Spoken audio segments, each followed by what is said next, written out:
안녕하십니까. 6월 3일 목요일 말씀 묵상 함께 시작하겠습니다. 주님께서 오늘도 하루를 말씀과 함께 시작하기를 결단하신 귀한 성도님들과 함께 하시고 말씀의 능력을 주시고 참으로 이 세상 사람들은 누릴 수 없는 정말 새로운 힘, 하늘에 속한 능력으로 덧입기를 간절히 기도합니다. 오늘 본문 예레미야 12장 1절부터 6절까지 말씀입니다. 이 말씀 비교적 길지 않습니다만은 이 말씀을 통해서 하나님께서 이 세상 가운데에 참으로 교회를 사랑하고 하나님 나라를 사랑하는 사람들에게 어떤 요구를 하고 계신지를 살필 수 있을 것 같습니다. 그럼 함께 말씀을 묵상하고 그리고 더 우리의 현실에 대해서 한번 나눠 보았으면 좋겠습니다. 함께 말씀 묵상합니다.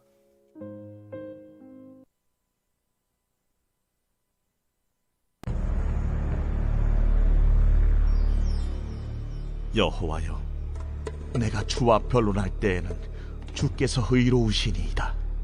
그러나 내가 주께 질문하옵나니 악한 자의 길이 형통하며 반역한 자가 다 평안함은 무슨 까닭이니이까?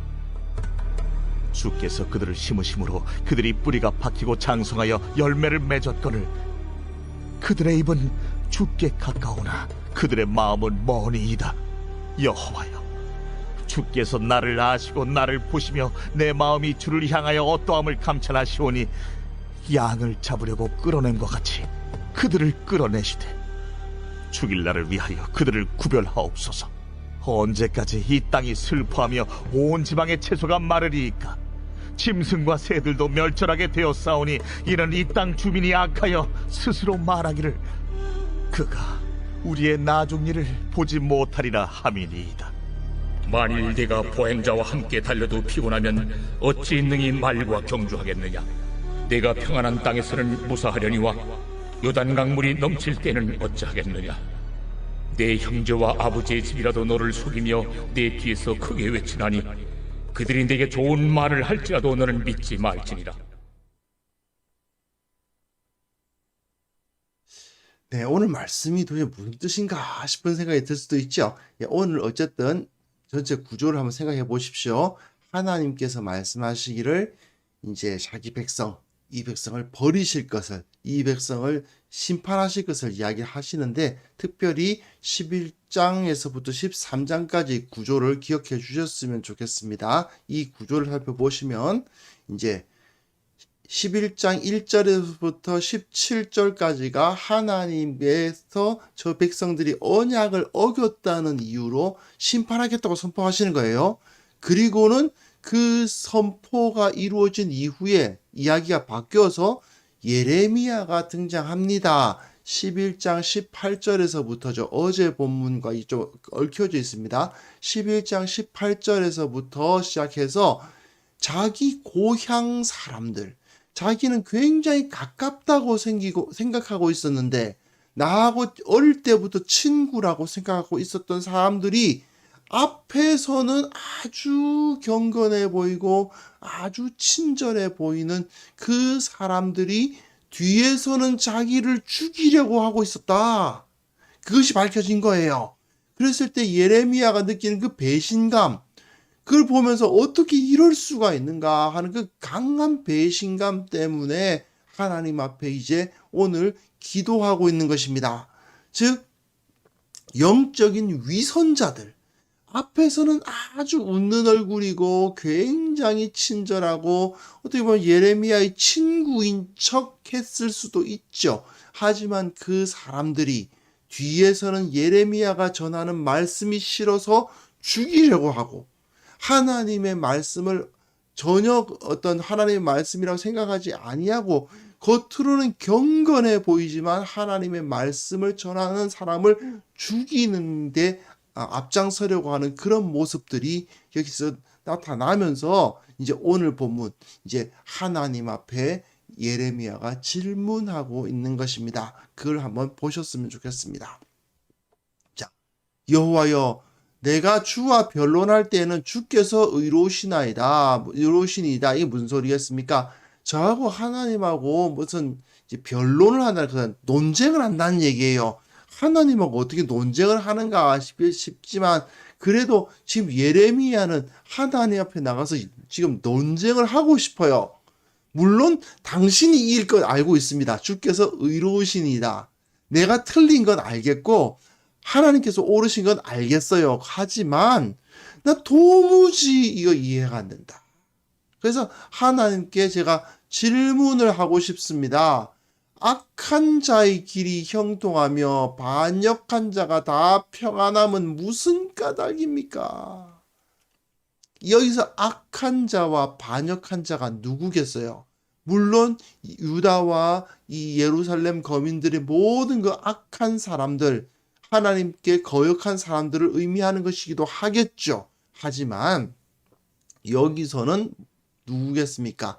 아나돗 사람들, 즉 자기 친구들, 특별히 예레미야는 제사장이거든요. 그러니까 아나돗에 있었던 제사장 동료들이 지금 눈에 들어오고 있는 겁니다. 근데 그들 중에 악한 자들이 있어요. 제사장인데. 예, 사실 뭐 현대 교회에서도 많이 나타나죠. 목사인데 정말 악한 자, 장로인데 어떻게 저럴 수가 있나 싶은 그런 사람들 있잖아요. 그죠? 바로 그런 모습들이 여기서도 나타납니다. 제사장인데 악한 자입니다. 악한 자의 길이 형통하며 반역한 자가 다 평안합니다. 어떻게 이럴 수가 있습니까? 하나님께서 이 사람들을 벌하셔야 되지 않겠습니까? 하면서 주께서 하나님이 그들을 심으셨잖아요. 그들의 뿌리가 박히고 장성하여 열매를 맺었잖아요. 이렇게 말하는 겁니다.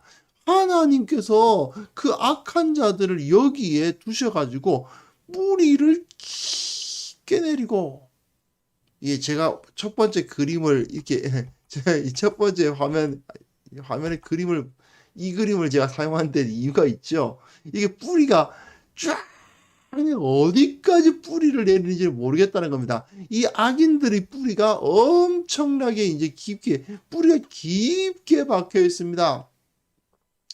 장성해가지고 열매가 맺을 정도로 굉장히 엄청나게 이제 강하게 되어 있다는 거죠. 그런데 그들이 원래 어떤 사람들입니까? 입은 주께 가까우나 말로는 신앙생활 잘하는데 마음은 멉니다. 예, 실제로 그런 경우 많죠. 겉으로 보기엔 굉장히 경건해 보이고 너무너무 설교 잘하고 많은 사람들로부터 유명한 목회자가 뒤로는 악한 일을 꾸미고 그 인간적인 야망으로 가득한 사람들, 예, 사실 현실적으로 있습니다. 많이 있죠. 마치 그 뭐 드라마 같은 데서 나오지 않습니까? 겉으로 봤을 때는 굉장히 인격적이고 유능하고 탁월해 보이는 사람이지만 실제로 가까이서 보니까 완전히 인격이 그냥 인간적인 야망으로 가득 차서 이제 죄악을 저지르는 그러한 사람들, 그런 사람들이 사실은 현실에 존재하거든요. 그런데 현대 교회에만 그런 사람들이 있느냐? 그게 아니라는 겁니다. 지금 예레미야 당시의 제사장들 가운데서도, 이 아나돗의 제사장들 가운데서도 그런 사람들이 있는 거예요.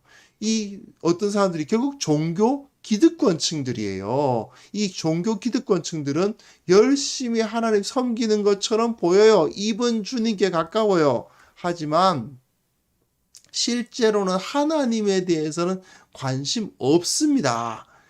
하나님이라는 단어 자체가 그냥 그들의 배를 채우기 위해서 하나님이 도구가 되고 있을 뿐이죠. 결국 이게 뭐겠어요? 하나님이 그들의 눈에는 우상으로 보이는 겁니다. 우상의 존재의거든요. 우상이 왜 필요합니까? 어느 나라에 우상을 세우는 이유는 뭐겠어요? 그 왕이 자기 통치권을 어떤 정당성을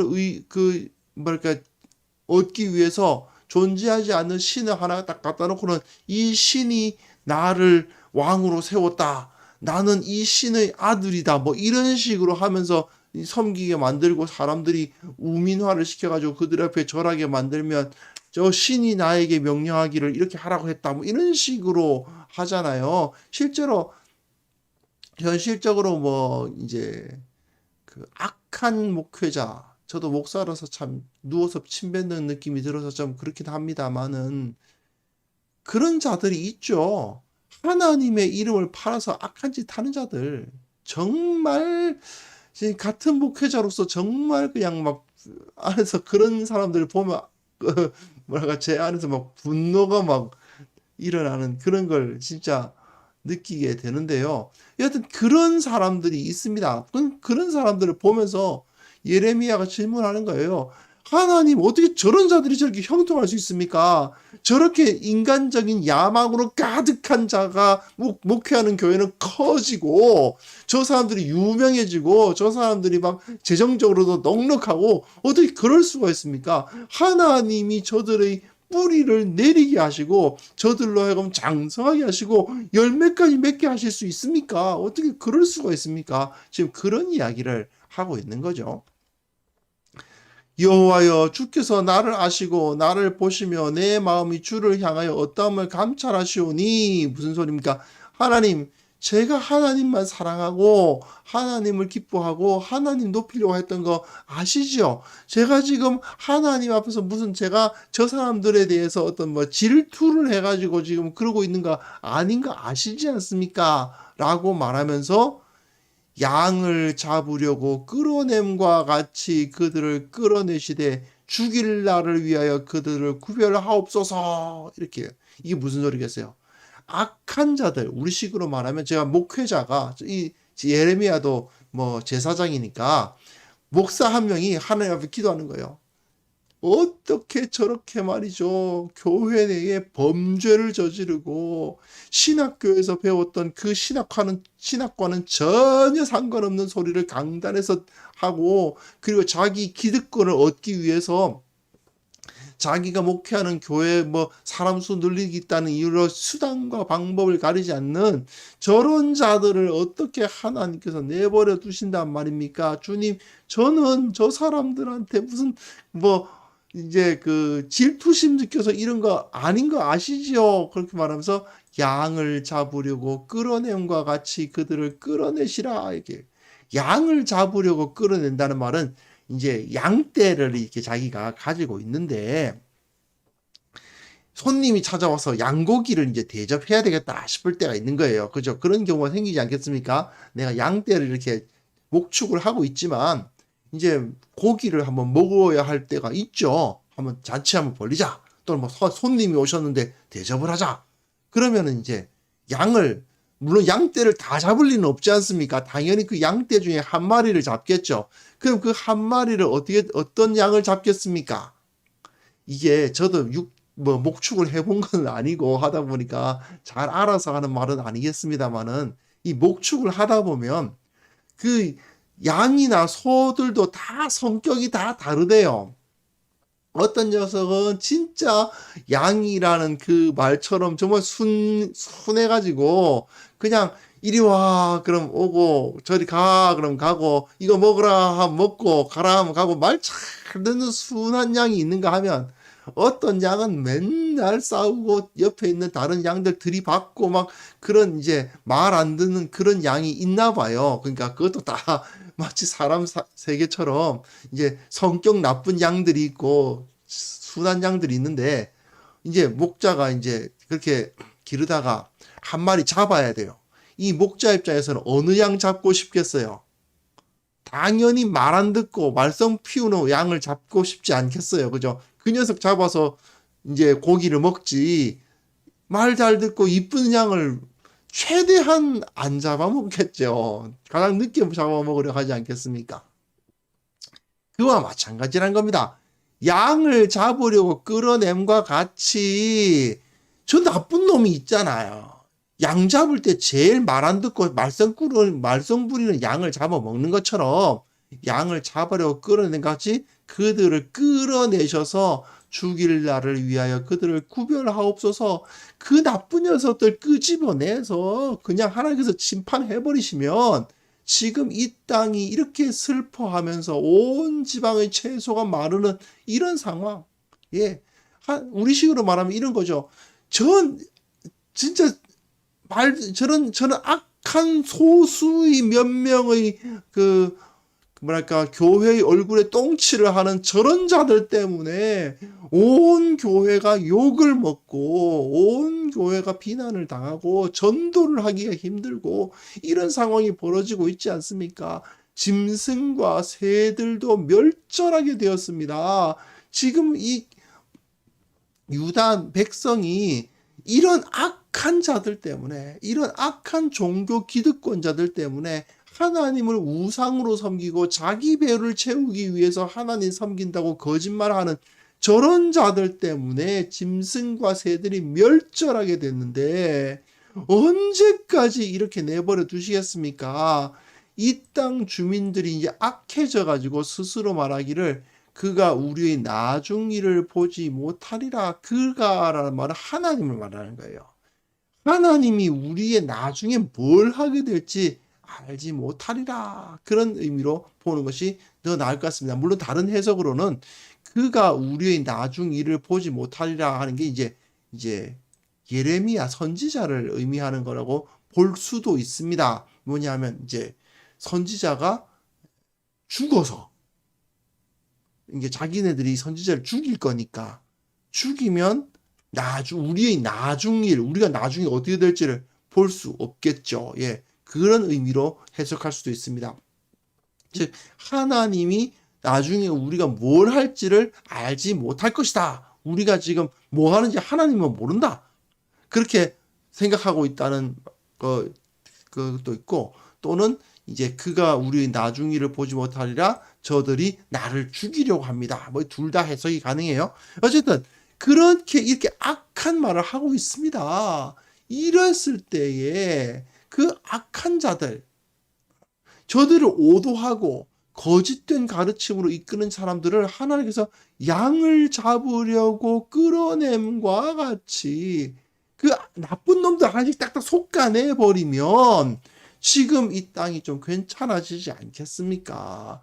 이 땅이 이제 자기처럼 이렇게 순전하고 순수하고 그저 하나님 사랑하는 마음, 그거 하나님을 사랑하고 말씀을 사랑하는 그 마음 하나로 그냥 하는 사람들 말을 듣면 이제 좀 괜찮아지지 않겠느냐, 그런 말을 하고 있는 거죠. 그런데 사실은 예레미야의 이 기도는 사실은 좀 부족하죠.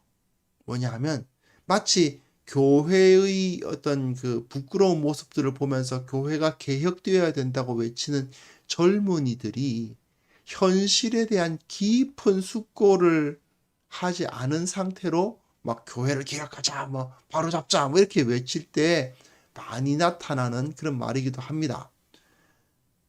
뭐 정치 개혁을 말하는 분들도 마찬가지예요. 정치 개혁 이야기하시는 분들 중에서 좀 깊은 숙고가 없는 분들은 정치가들 중에서 몇몇 악한 사람들만 솎아내면 이 정치가 바로 설 것 같이 생각하는 거예요. 교회도 마찬가지죠. 교회에서도 지금 그 목사들 중에서 좀 함량이 떨어지는, 좀 이제 목사 같지 않은 목사 몇 명만 탁탁탁 잘라내버리면 이 교회가 바로 될 거다, 이렇게 생각하는 경향이 있죠. 그러니까 그 교회를 이끌고 있는 소수의 악한 지도자들만 딱 제거해버리면 그 정직한 대표자, 정직한 지도자가 그 자리에 서기만 하면 이 교회 개혁은 어려움 없이 잘 진행될 거다, 그렇게 생각하는 겁니다. 하지만 교회의 역사에서나 세상의 역사를 살펴봐도 그렇게 일이 쉽게 진행된 적은 없습니다. 정치개혁도 마찬가지고 종교개혁도 마찬가지예요. 예레미야는 왜 저런 자들을 내버려 두십니까? 이 사람들 싹 그냥 정말 양을 잡으려고 끌어낸 것 같이 몇 마리, 그 양떼 중에서 몇 마리 그냥 말 안 듣는 놈 끌어내가지고 잡아먹으면 되는 거 아닙니까? 이렇게 지금 말하고 있지만, 하지만 이것은 아직까지 예레미야가 그 현실을 온전히 깨닫지 못하고 있다는 증거인 거죠. 이건 하나님의 대답입니다.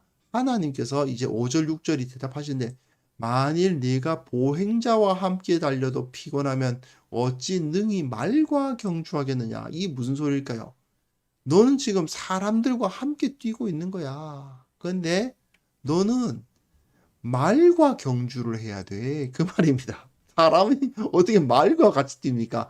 불가능한데 하나님은 지금 예레미야가 말과 경주하는 것과 같은 그러한 상황까지 경험을 해야 된다고 말씀을 하시는 겁니다. 하나님은 지금 네가 눈에 보기에는 이 문제가 심각해 보이지? 그래. 하지만 말이야, 아직까지 보행자와 함께 달리는 거나 마찬가지야. 그런데 벌써부터 피곤하면 안 되지 않겠니? 그렇게 말씀해요. 너는 아직까지 평안한 땅에 있어. 곧 요단 강물이 넘쳐버릴 거야. 예.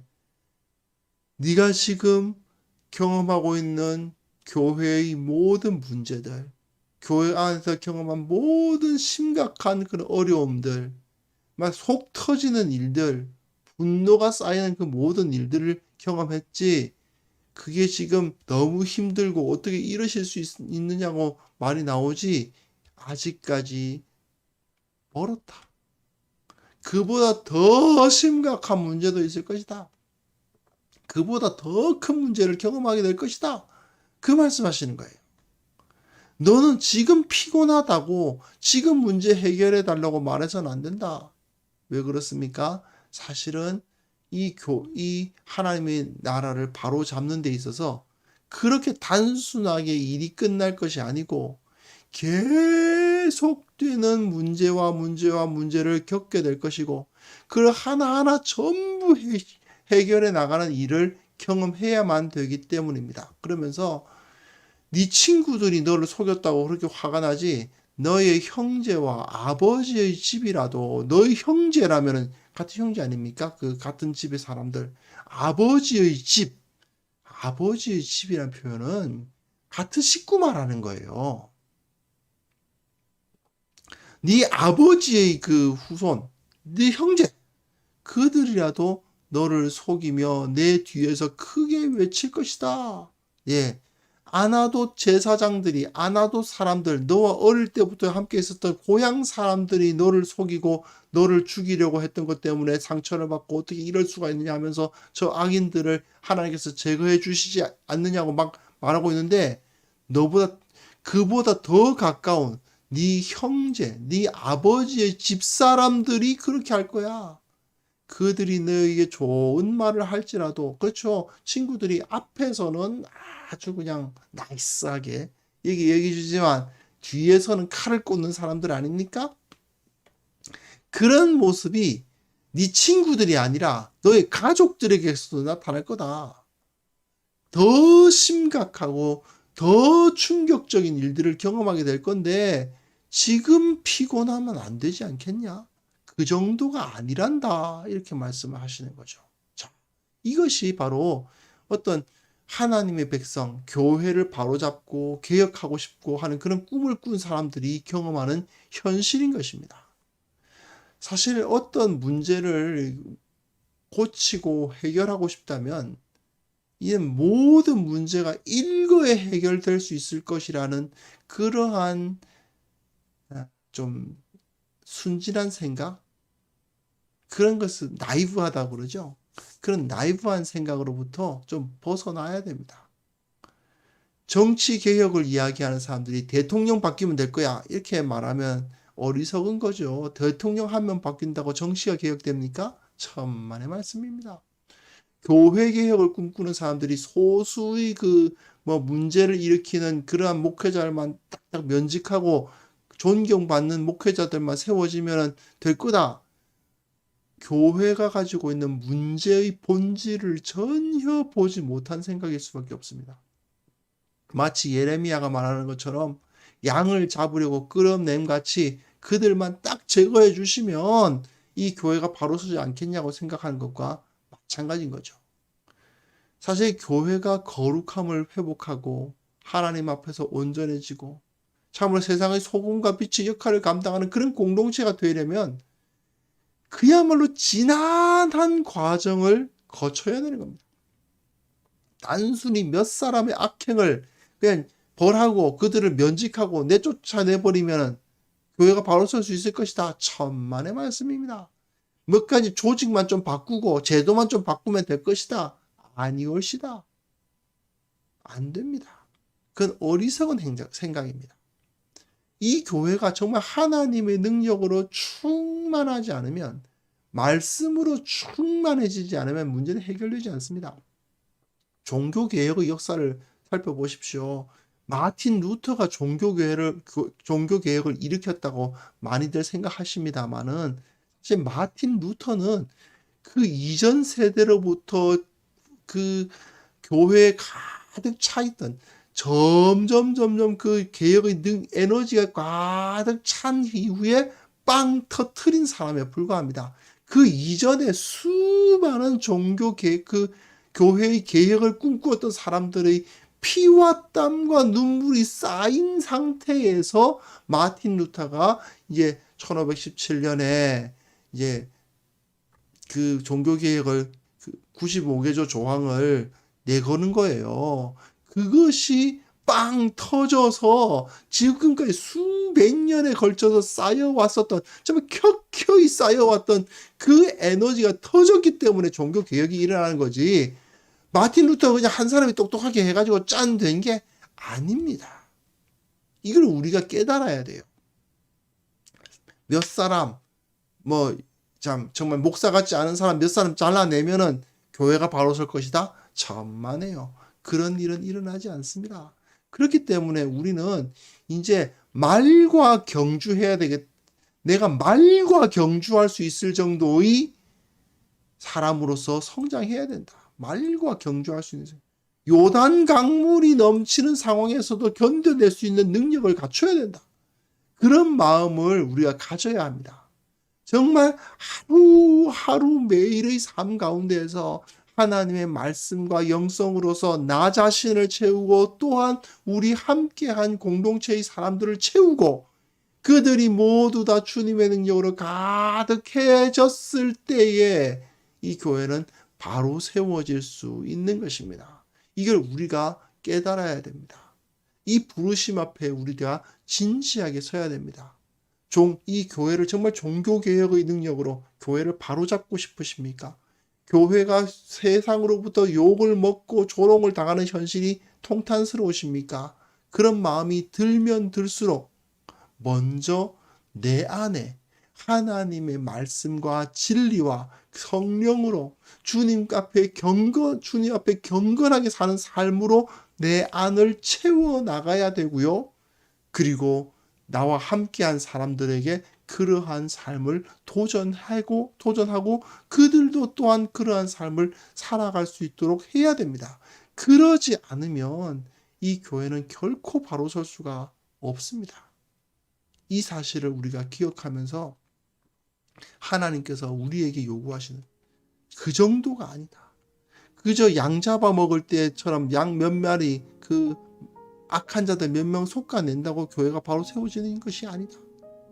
이 땅에 이 교회가 바로 세워지기 위해서 정말 물이 바다를 덮음같이 하나님의 영광이 덮여지고 하나님의 말씀이 이 땅 가운데 가득 차기를 우리가 기도해야 한다.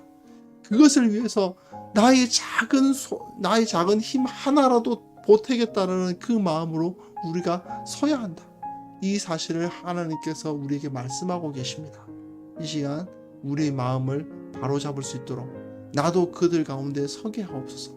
나의 연약한 힘 주님께서 사용하셔서 이 땅에 하나님의 말씀이, 하나님의 진리가, 성령이, 하나님의 영광이 가득한 그날을 위해서 내가 쓰임받게 하여 주옵소서.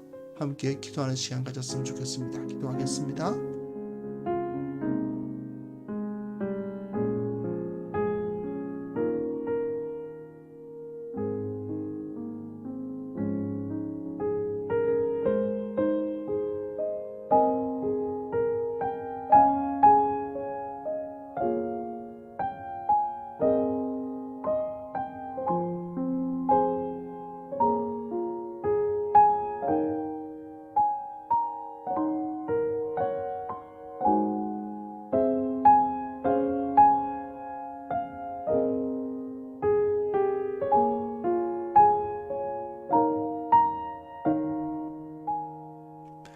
하나님 아버지, 우리의 마음속에 하나님의 나라와 교회를 사랑하는 마음을 충만하게 하여 주옵소서. 늘 쉬지 않고 기도하며 교회를 축복하고 교회를 위해서 헌신하고 참으로 이곳에 하나님의 말씀으로 가득 차게 하고 진리를 채우고 성령으로 충만케 하는데 쓰임받는 일꾼이 되게 하여 주옵소서. 언제나 이 교회를 바로 세우는 데에 나 자신 한 부분이 되겠노라고, 그 하나님의 군대 중 한 명의 병사가 되겠노라고 고백하는 그 마음을 갖게 하여 주시기를 원하옵고 바랍니다. 주님, 참으로 교회의 현실을 볼 때에 수많은 문제들이 있고 참으로 교회가 이 세상으로부터 조롱당하고 손가락질 당하는 것을 경험하면서 탄식할 수밖에 없음을 주님 앞에 고백합니다.